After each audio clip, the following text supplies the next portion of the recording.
My stepsons said they only recognized their real parents and would never listen to me. So I blocked all their cards, packed their suitcases, and set them by the door. They stood there in tears while their mother couldn't find the words. Subscribe to the channel and tell your story in the comments. Now let's dive in. You're not our real dad. You don't get to tell us anything. The words weren't shouted. They weren't spat in a fit of rage. No, my stepchildren spoke them like a decree. Their voices level, steady, almost casual. That made it worse. Cruelty born of anger can be forgiven, explained away as heat of the moment. But this was different. This was cold, deliberate rejection. For a second, I thought I'd misheard. My mind stalled, searching for another meaning, some hidden context. But the look on their faces erased all doubt. My stepson's lips curled with a smirk that carried no humor, only triumph, while my stepdaughter's eyes stayed fixed on mine, unblinking, as though she wanted me to know every syllable was chosen. They wanted me to feel it, and I did. The silence after their words was louder than any scream. It pressed against me, heavy and suffocating, filling the room until I could hear nothing but the blood pounding in my ears. I opened my mouth, then closed it again. What could I say? That they were wrong? That years of sacrifice had to mean something? That I had earned a place at their table? I realized in that moment that the truth didn't matter to them. They had already decided what I was. Nothing. Yet my mind refused to let it go. Like broken glass replaying under my skin, memories surfaced one after another. I remembered the trips, vacations they begged for, ones their real father never paid a dime toward. I remembered booking tickets, packing bags, sitting behind the wheel for hours while they argued in the back seat, and then watching them race off at the destination, never once turning back to acknowledge the man who got them there.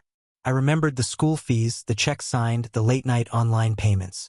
Every time an email came with another demand for tuition or supplies, I handled it without complaint. They need this, their mother would say, and I would nod, even when the cost dug trenches in my bank account. I remembered their sports programs, cleats and uniforms, weekend tournaments hours away, entry fees that piled higher with each season.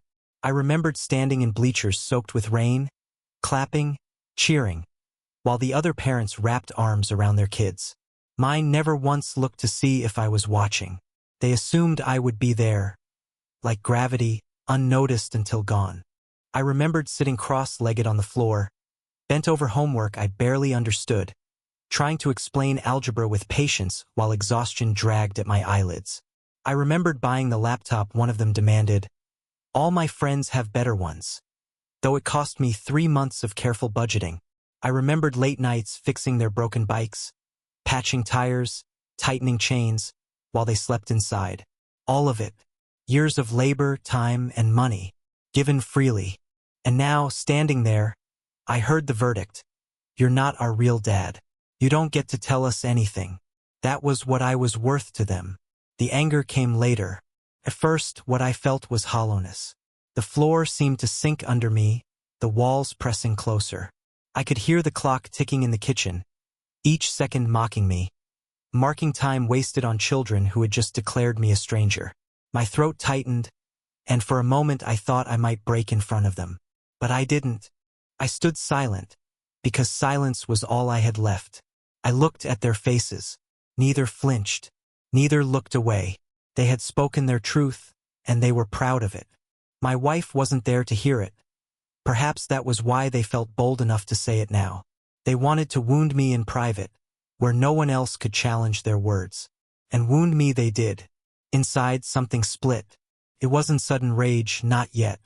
It was quieter, colder. A fracture in the part of me that had always believed patience and love would one day be rewarded. I had clung to that belief for years, telling myself that if I worked hard enough, sacrificed enough, one day they would see me as more than the man who signed checks. I had told myself respect could be earned. But respect cannot be bought, cannot be begged, and it certainly cannot be forced into hearts that are closed. As they stood before me, defiant in their certainty, I realized the truth. To them, I was nobody. I could carry them for a lifetime, and it would still never be enough. They would always look past me to the ghost of their biological father, the man who abandoned them yet still held their loyalty by blood alone. And the cruelest part? I had known it all along somewhere deep inside, but I had buried that knowledge under layers of sacrifice, under years of trying. I told myself every thank you that never came was just immaturity, every rolled eye just adolescence, every cold silence just a phase. I convinced myself that time would heal what wasn't growing. But time had only sharpened the divide. Standing there, I saw it clearly. I had been living in someone else's family. I was the intruder tolerated only for the benefits I brought. And now they had stripped away the illusion with words sharp enough to leave scars. Something inside me snapped then. It wasn't loud. It wasn't dramatic. It was quiet, almost peaceful, like a rope finally giving way after being stretched too far. The rope didn't scream as it broke. It simply ceased to hold. And so did I. I didn't shout back. I didn't argue. I didn't demand respect or beg for understanding. I let the silence settle, let it become heavier than their defiance. My eyes lingered on them, not with rage, but with a clarity they didn't yet understand. Because in that silence I made a decision. I would never again spend a second of my life trying to earn what should have been given freely. I would never again confuse sacrifice with belonging. I would never again allow myself to be used under the illusion of family. They thought they had hurt me with their words, and they had, but they had also freed me from the lie that had kept me chained for years, freed me to act. The night after their words, I sat alone in the living room long after everyone had gone to bed. The house was dark except for the dim yellow glow of the lamp, throwing long shadows across the walls. I stared at the photographs that lined the shelves, family vacations, birthdays, school dances, pictures that painted a lie, smiling faces, but none of them looked at me. In every frame, I was either absent behind the camera or standing on the edge, blurred, half forgotten, always there, never belonging. The weight of their sentence, "You're not our real dad.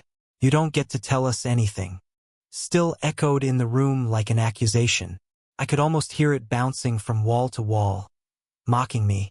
I poured myself a drink, swallowed it down, and poured another. But alcohol doesn't dull betrayal.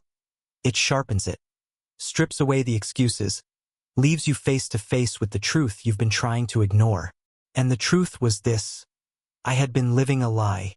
They were right. I wasn't their real father. I wasn't even their respected guardian. I was the provider, the silent mule carrying the weight of their lives, thanked with indifference, rewarded with contempt. And their mother, my wife, had let it happen. Every time she stayed silent when they dismissed me, every time she smoothed over their insults instead of demanding respect, she had chosen their side. She had made me invisible, just another wallet disguised as a man. I set down my glass, opened my laptop, and pulled up the accounts. Line by line, number by number, I saw the truth of my servitude. Tuition fees, sports club payments, allowances, medical bills, phones, clothes, streaming services, gas cards. I had been bleeding money for years to keep them comfortable while they sharpened their tongues against me. The decision came quietly. It wasn't born of rage but of clarity. The kind of clarity you feel when you finally wake from a long, suffocating dream. If they wanted me to be nobody, then I would be nobody. I began shutting things down. One by one, the lifelines were severed. Allowances canceled. Cards blocked. Payments suspended. I didn't slam the keys. I pressed them slowly, deliberately, as though each click of the mouse was a nail driven into the coffin of the man I had been. The provider. The fool. Then I went to their rooms. Their belongings were scattered everywhere. The careless chaos of children who had never worried about who paid for the ground beneath their feet. Clothes in heaps, gadgets charging on desks, shoes tossed near beds. I gathered it all with calm precision, folding shirts, stacking books, packing everything into suitcases. I set each suitcase neatly by the front door. By the time the sun rose, the house looked different. The rooms were stripped of their entitlement. Their comfort had been packed away, reduced to luggage waiting for an exit. I sat on the couch with a cold cup of coffee in my hands and waited. The first to come down was my stepson. He stopped mid-step, blinking at the suitcases, confusion flickering across his face. Then fear. "What is this?" he asked, voice cracking. His sister followed, clutching her phone, her expression twisting as she understood. "You can't be serious. You packed our stuff?" I didn't move. My voice was calm, almost too calm. "I did exactly what you told me to do. You said I wasn't your father. You said I had no right to tell you anything. So now I won't. I stopped paying. Your things are ready. You can go to your real father." For the first time, they looked afraid. Not angry, afraid. Tears welled, protests tumbled out of their mouths. Overlapping, frantic. "You can't do this. Where are we supposed to go?" We didn't mean it, but I had no sympathy left to give. Their mother arrived seconds later, drawn by the noise. She froze when she saw the suitcases, her face draining of color. "What have you done?" she whispered, her voice trembling. "What I should have done years ago," I replied. "I've stopped living in a house where respect is optional. If I'm not a father here, then I will not pay like one." She rushed between me and the children, her hands fluttering uselessly, as if she could shield them from the truth. "You can't just throw them out." "Why not?" I cut her off. My voice was sharper now, each word precise. "They made their choice. They told me exactly who I was. I believed them. Now they can live with it." The kids were crying now, panic replacing their earlier arrogance. Their mother turned on me, desperation in her eyes. "Please don't do this. They're just kids. They don't know what they're saying." I stood, meeting her gaze with a coldness that had taken root in me overnight. "No, they know exactly what they're saying. And now they're going to learn what it means to live without the man they dismissed." The silence that followed was unbearable. My stepdaughter sobbed into her hands. My stepson stared at the floor, pale and shaking. My wife looked at me as if I were a stranger, but I knew the truth. She had created this stranger. Every time she let them mock me, every time she refused to stand beside me, she had chosen this ending. I turned away, sat back down, and sipped my coffee. The decision was done. Irreversible. For years, I had poured myself into a family that never wanted me. Now they would see how fragile their comfort really was without me holding it up. They thought their words had no consequence. But everything has a price, and I had just presented the bill. The silence lasted only a day. At first, the house was frozen in shock. The suitcases by the door remained untouched, their presence like a looming threat no one wanted to acknowledge. My stepchildren hovered near them but never moved them, as though the act of carrying them outside would make everything real. Their mother drifted between rooms like a ghost, torn between anger and fear, unable to confront me directly. I lived in that silence as if it were air. For the first time in years, I felt no obligation to fill the space with apologies or explanations. I had drawn my line, let them stumble against it. By the second day, the phone calls began. First my stepson, his voice cracking with forced bravado. "What the hell did you do to my card? It's not working. I tried to buy gas, declined. Do you even realize what you've done?" I didn't answer. I let the voicemail play out, his words dissolving into anger and panic. Then my stepdaughter. "Why can't I buy anything? Why isn't my allowance showing up? This isn't fair. You can't just do this." Another voicemail. Another reminder that they had built their lives on a foundation they swore didn't exist, me. By evening, the tone shifted. Anger softened into desperation. "Please, I need this for school. Just fix it, okay? We didn't mean what we said.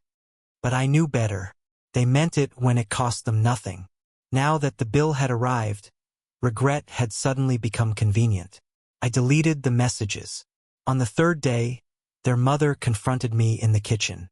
Her eyes were red, her hands shaking as she set down a pile of letters. "Do you see these? Tuition warnings. Rent overdue.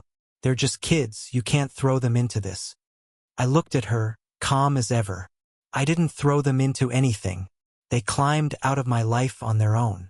I only stopped pulling them back. You're destroying their future, she snapped. No, I corrected. They destroyed it the moment they decided respect was optional. Futures aren't built on contempt. They're built on choices. They made theirs. She pressed her lips together, as if holding back words she wasn't ready to admit. That she had let this fester. That she had chosen silence until silence became complicity. By the end of the week, the storm reached full strength. The kids weren't just angry anymore, they were terrified. My stepson paced the hall, phone clutched in his hand, muttering under his breath. My stepdaughter sat on the stairs, tears streaking her face as she typed frantically, begging friends for help. They had always believed comfort was permanent, as natural as breathing. Now they were gasping, choking on the air that had been cut off. And then, inevitably, they turned to him, their biological father, the man whose absence had been their excuse for years, the invisible figure they worshipped in blood but never in presence. I knew the moment it happened, the shift in the house, the whispers, the way their mother avoided my eyes. He was their last card to play. I let them. I imagined the conversations. Shaky voices begging for help, explaining overdue bills, the sudden void left by the man they had dismissed. I imagined his answers, slippery as oil, promises without weight, excuses rehearsed over years of absence. And soon enough, I saw the truth written on their faces when they returned from those calls. My stepson's defiance had crumbled, leaving only anger without direction. My stepdaughter's tears had dried into a hollow stare. He had failed them. Again. The father they insisted mattered more than me had turned his back as always, leaving them stranded in the wreckage of their own choices. And for the first time I saw it dawn on them what I had been all along. Not their blood. Not their real dad. But the one who had carried them, paid for them, shielded them. They looked at me differently after that. Not with love. Not with respect. But with something rawer, recognition. They understood now that the comfort they mocked had always come from me, and without me, there was nothing. The calls to me became more desperate. No more anger, no more arrogance. Just pleading. Please, I can't do this without you. Please just pay this one bill. Just this one time. I'll do anything, I swear. Just fix it. I let the phone ring. I let the messages pile up. For years I had given them everything. Now I gave them nothing, and in that nothing they learned the shape of their lives without me. Their mother's voice broke one night as she confronted me again. They're begging, can't you see that? They know now, they understand. Isn't that enough? I met her gaze with a coldness that startled even me. No, understanding doesn't erase years of contempt. Tears don't rebuild respect. They're not begging for me. They're begging for the life I built for them. And I won't build it anymore. She cried then, but I felt nothing. Not anger, not joy, only clarity. Because the consequences were no longer mine to carry. For the first time, they were carrying themselves. It didn't happen with shouting. It didn't happen with threats. The moment of truth arrived in silence. Quiet, fragile, almost unnoticeable. It was late. The house had been heavy with tension for days. The kind that clings to the air like smoke after a fire. My stepchildren had retreated into themselves. Their voices hushed, their movements smaller than before. The endless demands had dried into whispers I could barely hear. They had learned there was no rescue coming from me, and their so-called real father had already disappeared back into the void he came from. One night, I heard a soft knock on the door of my study. When I looked up, it wasn't the kids, it was their mother. Her face was pale, streaked with the dried remnants of tears. She stood there for a long moment, her hand resting on the frame, as though crossing into the room required more courage than she had left. "Can we talk?" she asked. Her voice was low, trembling. I nodded, though my heart was already closed. She stepped inside, sat across from me, and for a long time she said nothing. Her hands twisted together in her lap, her breath shaky. Finally, the words slipped out. "They see it now." I didn't answer. "They see everything you've done. How much you've carried. How much they've taken for granted." Her eyes filled again, tears balancing on the edge. They admit it. They know who kept this family standing. I leaned back in my chair, studying her. And what about you? She flinched as though struck. What about the years you stood by while they mocked me? The times you let them spit venom and said nothing? You want me to believe they finally understand, but do you? She looked down at her hands, unable to meet my eyes. For the first time, she had no excuse, no defense. They're just kids, she whispered. They were kids when I carried them through school. They were kids when I worked overtime to keep their lights on. They were kids when I stood in the rain at their games while their father vanished. They were always kids, but that didn't stop me from being a man who gave them everything. My voice hardened. Respect isn't optional. It's the minimum, and you taught them they didn't have to give it. Her tears spilled freely now. I was wrong. I see that now. I looked at her and felt no satisfaction, no relief, only exhaustion. She wanted me to believe her regret was enough to mend the fractures of years. But regret is weightless. It doesn't change the past. It doesn't rewrite the nights I stayed awake questioning my worth. It doesn't erase the words they had thrown at me. You're not our real dad. She reached for my hand. Please, don't leave us broken like this. We can fix it. I pulled back. No, you can't fix what never existed. You can patch it. You can paint over it. But you can't build respect on a foundation of contempt. Collapses the moment truth touches it. She stared at me as if she didn't recognize the man before her. And in a way, she didn't.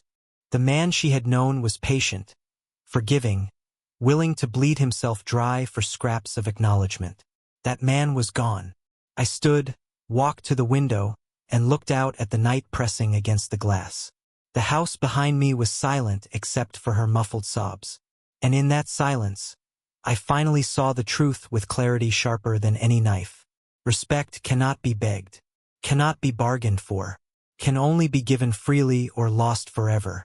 And they had lost it. I turned back to her, my voice quiet but final. This family drew a line. I only stepped to the side they placed me on. She didn't follow me when I left the room. She couldn't. The weight of truth pinned her to her chair. That night, I slept alone for the first time in years. Not because she had left, but because in my heart, I had already walked away. The next morning, the house was quiet. My stepchildren moved around me with lowered eyes, their arrogance stripped away. They had seen the collapse of their illusions. They had learned that words spoken in cruelty can tear down the very walls that keep you safe. But it was too late. Even their tears couldn't rebuild what had been destroyed. Even their mother's regret couldn't erase years of silence. And so I ask you, the one who hears this, was I wrong? Was I too merciless, too unbending, when I cut the ties that had bled me dry? Or was I simply a man who finally understood that love without respect is slavery, and chose to walk free? What would you have done?